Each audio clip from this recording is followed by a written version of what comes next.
작은 것을 드렸지만 우리 주님께로부터 칭찬 들었던 이 랩돈과 더불어서 오병이의 은총을 경험한 믿음의 성도들의 그 은총을 오늘 찬양을 통해서 함께 우리 하나님께 드리게 하시니 감사합니다. 우리의 삶이 이런 고백이 되게 하여 주시옵소서. 말씀의 자리로 나갑니다.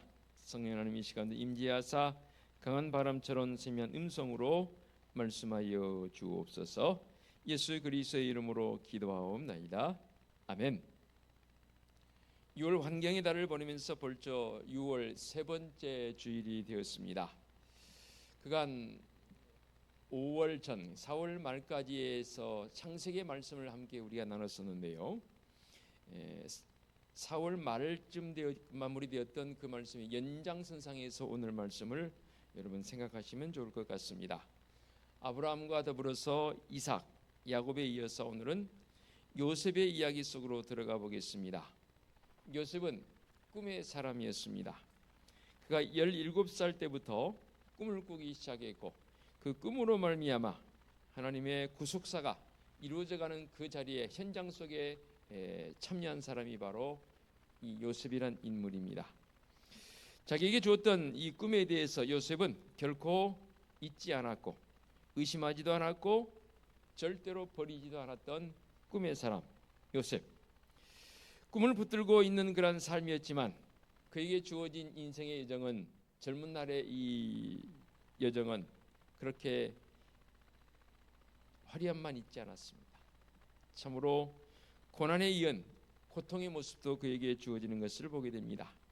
그렇지만 요셉은 꿈의 사람이었기 때문에 이 고난들을 다 이겨내고 가는 곳마다 성실했고 정직했고 아울러서 하나님의 사람으로서 거룩한 성도적 삶을 살아 보였습니다. 고향 땅에서 이제 노예로 팔려온 요셉의 모습을 보게 됩니다.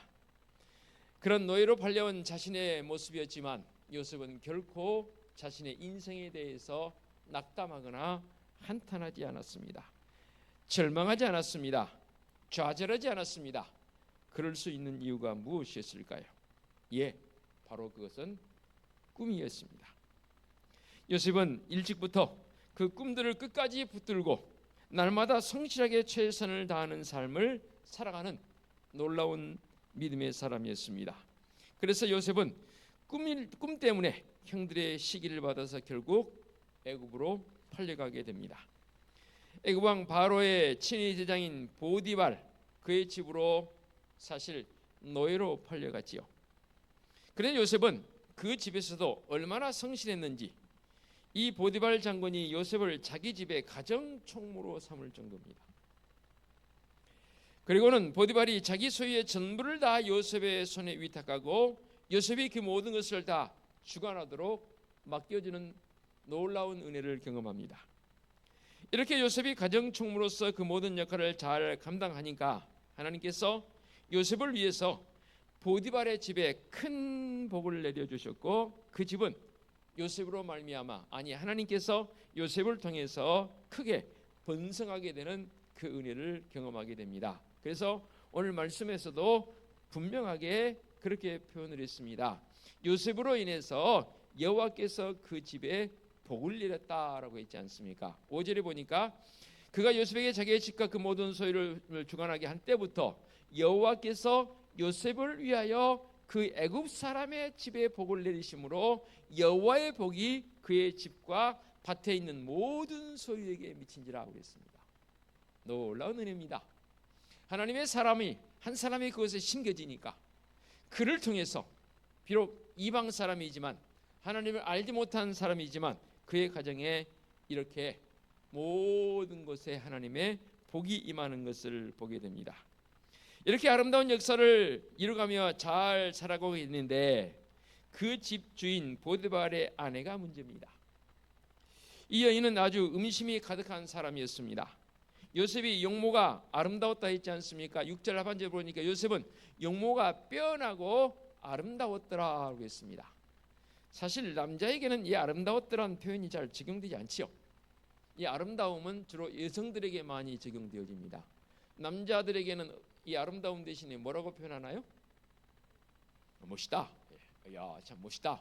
그렇게 표현 쓰지 않습니까? 그런데 요셉이 아마도 여성적 용모를 좀 가지고 있는 것 같아요. 그래서 번역을 그대로 해놨습니다. 용모가 빼어나고 아름다웠더라.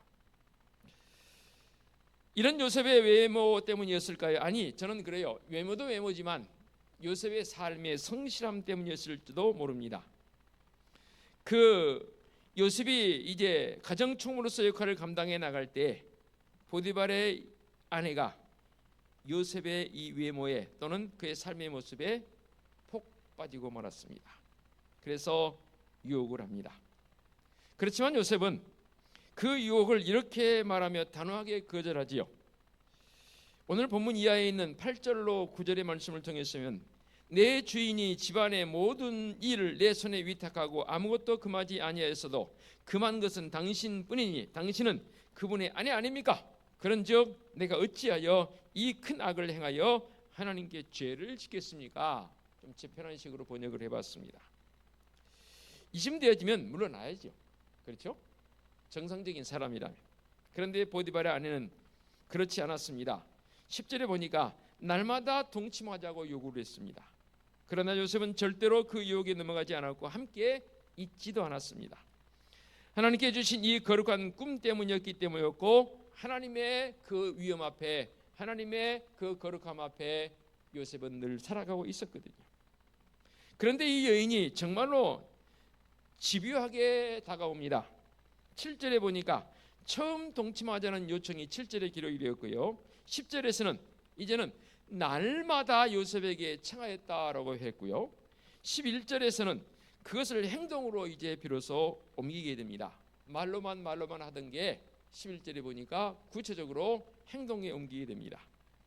그러자 요셉은 그것을 뿌리치고 그 집에서 뛰쳐나가는 과정에서 겉옷이 벗겨지게 되고 요셉은 그냥 그것을 버려두고 급히 밖으로 피할 수밖에 없었고 그런 상황이 되었습니다.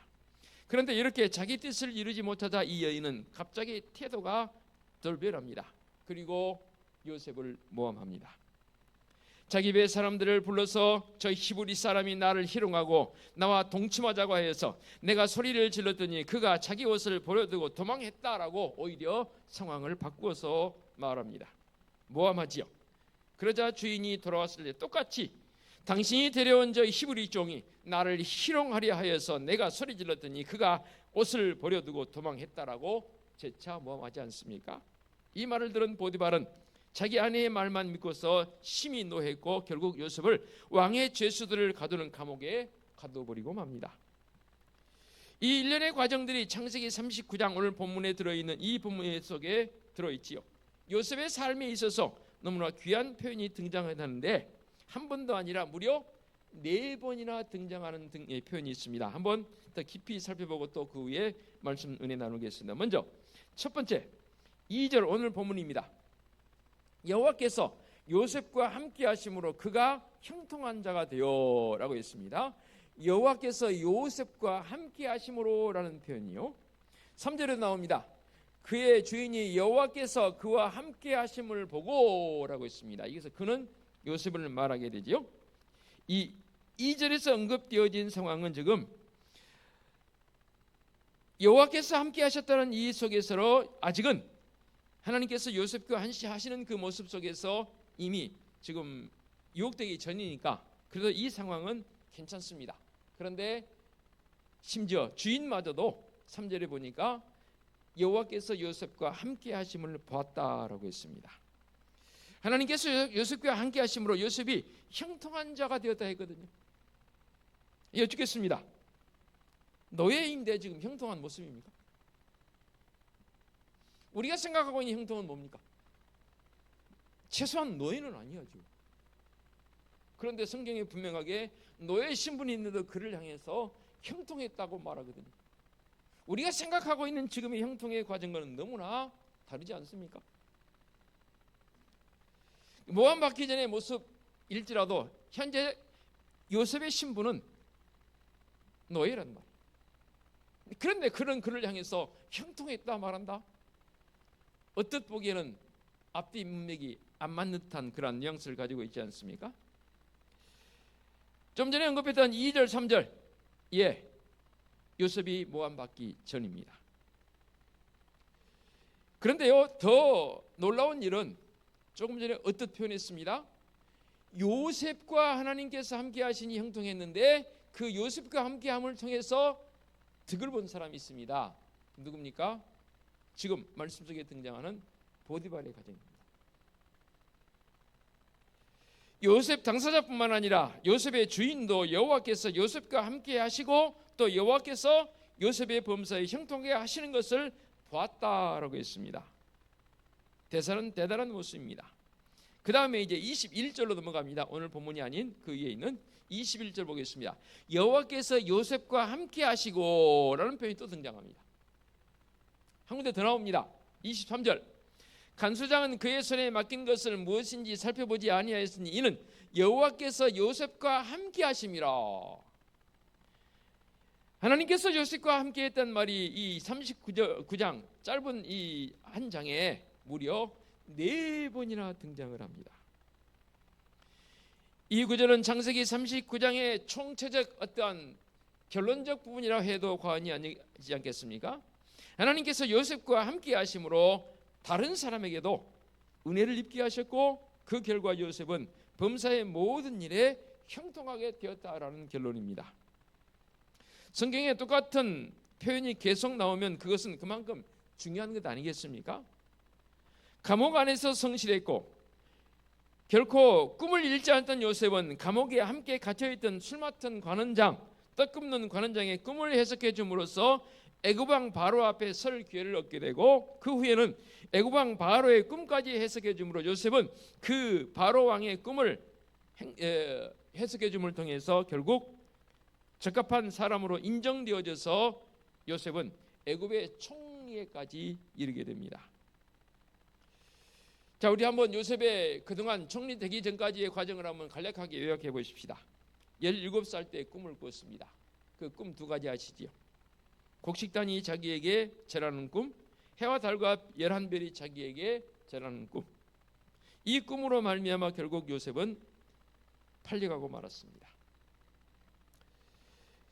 그렇게 꿈을 꾸었던 이 요셉이 현실의 모든 고통을 다 이겨나갔고 그 꿈을 마음에 품고 모든 일에 성실과 최선을 다했고 그 꿈은 하나님께 주신 거룩한 꿈이었으므로 결코 잊어지지도 않을 뿐더러 잊을 수가 없었지요.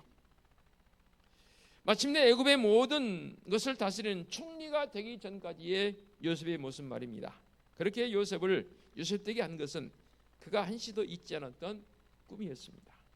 단순히 그가 꾸었던 꿈의 내용만 여러분 기억하시면 안 됩니다. 그 꿈을 꾸게 하신 이가 누구냐 그 말입니다. 그 꿈을 꾸게 하신 이가 바로 우리 하나님이십니다. 자, 그럼 여기서 한번 형통이란 말 한번 생각해 보십시다.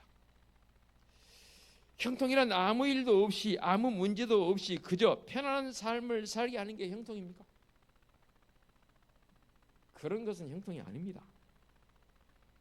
요셉에게 아무 일도 없었습니까? 아무 문제가 없었습니까? 아니죠. 어쩌면 지금 우리가 살아온 내 인생의 여정보다 훨씬 더 우여곡절이 많았던 사람의 인생의 여정이 바로 요셉 아닙니까? 그런데 오늘 39장에서 계속 형통하게 되었다라는 표현이 등장합니다. 도대체 이 형통하게 되었다는 뜻이 무엇입니까? 여기서 말씀하고 있는 형통은 하나님께서 함께 하심으로 나타나는 결과를 말하는 것 아니겠습니까? 여전히 문제가 많지만 하나님께서 함께 하심으로 그것을 극복해 나갈 수 있는 힘을 내게 주셨고 내가 능히 이겨 나갔던 것을 보게 됩니다. 참으로 힘들고 어려웠지만 하나님께서 함께 하심으로 용기가 생겨서 그 모든 것을 이겨 나가는 것을 바로 형통입니다. 참 인생이 고독하고 쓸쓸했지만 하나님이 함께 하심으로 내가 절대로 혼자가 아님을 깨닫고 그것을 극복해 나가는 그 과정, 저는 이것이 형통이라고 봅니다.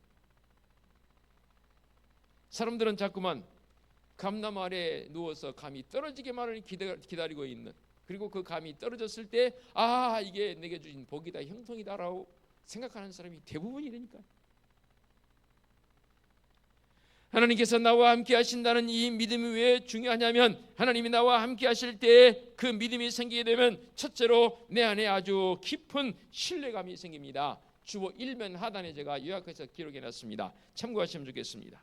이 신뢰감은 어떤 상황에서도 하나님 나와 함께 하심이 잊어지지도 않고 결국 하나님께서 내 삶을 책임져 주신다는 사실에 대해서 절대적 신뢰감이 생긴다, 그 말입니다. 여러분들 하나님의 사람 맞지요? 예수 그리스도를 믿고 하나님의 백성, 하나님의 자녀 맞지요? 그러면 감히 여러분들에게 질문하겠습니다. 여러분들은 하나님을 몇 프로나 의지하십니까? 최고점이 100%라면 정말로 여러분 100% 의지하고 살아가십니까? 하나님을 그렇게 100% 신뢰하십니까? 그런데 인생들이 왜 그렇게 기고해요, 여러분? 하나님 100% 의지한다며요. 요셉은 그가 그의 입술을 통해서 하나님을 향해서 왜 내 인생 이렇게 됐습니까? 라고 불평했습니까? 한 번도 안 했습니다. 저는 성경에서 요셉의 불평 기록 찾아보지 못했습니다. 나를 노예로 팔아버린 형들의 모습, 그 형들을 원망하고, 그리고 아버지를 원망하고, 환경을 원망하고, 내 인생이 이렇게 기구한 인생이 되었노라고 어쩌면 간증할 만도 한데, 요셉은 결코 그런 한마디의 말도 없습니다. 이렇게 신뢰감은 우리에게 마음에 지극한 평안을 가져다 주더라고요. 100% 믿음은요, 그 믿음을 통해서 그 상대방을 신뢰하면 그 사람과의 관계성 속에서 진정한 평안이 주어지거든요. 거듭 묻습니다. 여러분 하나님 100% 의지하는 거 맞습니까? 신뢰하는 거 맞습니까? 근데 뭐 그렇게 인생이 불안하세요? 그렇게 인생이 얼굴이 찌푸려지고 그렇게 고민이 많으세요? 주님 분명히 말씀하시잖아요. 내가 너에게 평안을 주노라. 이 평안은 세상이 주는 것 같이 않다 하지 않습니까? 하나님 자신이 평안인 것이고 예수 그리스도 그분이 우리에게 평안이지 않습니까? 여러분 예수님 믿는데 평안하지 않다 그러면 저는 그렇게 결론 내리고 싶어요. 그 사람은 진짜 예수님 믿는 사람 아니에요. 진짜 내 예수님 믿는다면 주님 그 풍랑 속에 주무신 것처럼 우리도 우리 세파 속에서도 평안을 가지고 나갈 수 있는 성도적 삶이 되어야 됩니다. 평안 곧 하나님께서 나와 함께 하심을 신뢰하기 때문에 지금 내 눈에 당장 손에 쥐어진 것은 없을지 몰라도 하나님께서 나와 함께 하심을 통해서 이 모든 것을 하나님께서 헤쳐나가실 줄로 믿고 그 믿음 안에 살아갈 때에 깊은 잠도 오는 것이고 마음의 평안도 주어지는 것 아니겠습니까? 이렇게 우리에게 절대 평안이 우리에게 임하게 될 때에 어떤 일이 생긴지 아십니까? 삶의 용기가 생기거든요. 그래서 언젠가 한번 제가 꽤 오래전 일입니다. 우리 성도들에게는 우울증 내지는 뭐 그런 정신적 병이 우리에게 주어지면 안 됩니다라고 했더니 나중에 끝나고 어떤 분이 제게 되게 항의를 하시더라고요. 목사님 그렇게 말씀하시면 안 되죠? 그러더라고요. 왜요? 예수님 제대로 믿으면 우리에게 우울증이 생길 이유도 없고 생길 시간도 없는 건 아니겠습니까? 제가 오히려 반문했죠. 그 말은 맞는데요. 사람인지라 우울증도 생길 수 있지 그렇게 생기지 않는다고 말하면 되겠습니까? 저게 강력하게 항의를 하시더라고요. 아, 예, 맞습니다. 우울증 생길 수 있습니다. 그런데 이제라도 정말로 예수님 제대로 믿어보자고요. 그럼 그 우울증 저는 분명히 물러갈 줄로 믿습니다. 라고 그렇게 제가 말씀드린 적이 있습니다. 제 말이 틀렸나요? 우울증 있을 수 있어요. 예, 맞아요. 그런데 지금 이 순간 결단하자고요. 내 안에 주님 예수 그리스도의 마음을 제대로 받아들이자고. 그러면 하나님을 향한 100% 신뢰, 그 신뢰 속에 주어진 평안, 그 사람이 우리의 삶의 자리에 살아갈 때에 얼마나 놀라운 삶의 용기를 얻냐 그 말입니다.